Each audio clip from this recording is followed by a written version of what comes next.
Tollywood super star Mahesh Babu దర్శక ధీరుడు రాజమౌళి కాంబోలో ఓ cinema రూపొందుతున్న సంగతి తెలిసిందే. దీనిపై ఇంతవరకు ఏ అధికారిక ప్రకటన వెలువడనప్పటికీ షూటింగ్ మాత్రం యమ స్పీడుగా జరిగిపోతోంది. ఆ మధ్య లీకేజీల కలకలం కూడా రేగింది.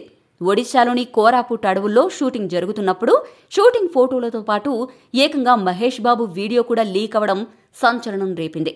దీంతో అప్పట్నుంచి జక్కన్న చాలా పకడ్బందీగా షూటింగ్ చేసుకుపోతున్నారు.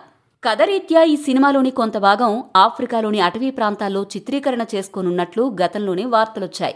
ఈ క్రమంలోనే కెన్యాలో కీలక షెడ్యూల్ ప్లాన్ చేసినట్లు ప్రచారం సాగినా అది రకరకాల కారణాల వల్ల ఆలస్యమైంది. అయితే ఇప్పుడు ఈ షెడ్యూల్ కోసం మూవీ టీం జూలైలో కెన్యాకు పయనమయ్యేందుకు సన్నాహాలు చేస్తున్నట్లు సమాచారం. ఇప్పటికే దీనికి అవసరమైన అన్ని అనుమతులు లభించినట్లు తెలిసిందే. దాదాపు నెలకు పైగా సాగనున్న ఈ సుదీర్ఘ షెడ్యూల్లో భాగంగా అక్కడి ప్రఖ్యాత అంబోసెలి నేషనల్ పార్క్లో కొన్ని కీలక సన్నివేశాలు చిత్రీకరించినట్లు తెలుస్తోంది.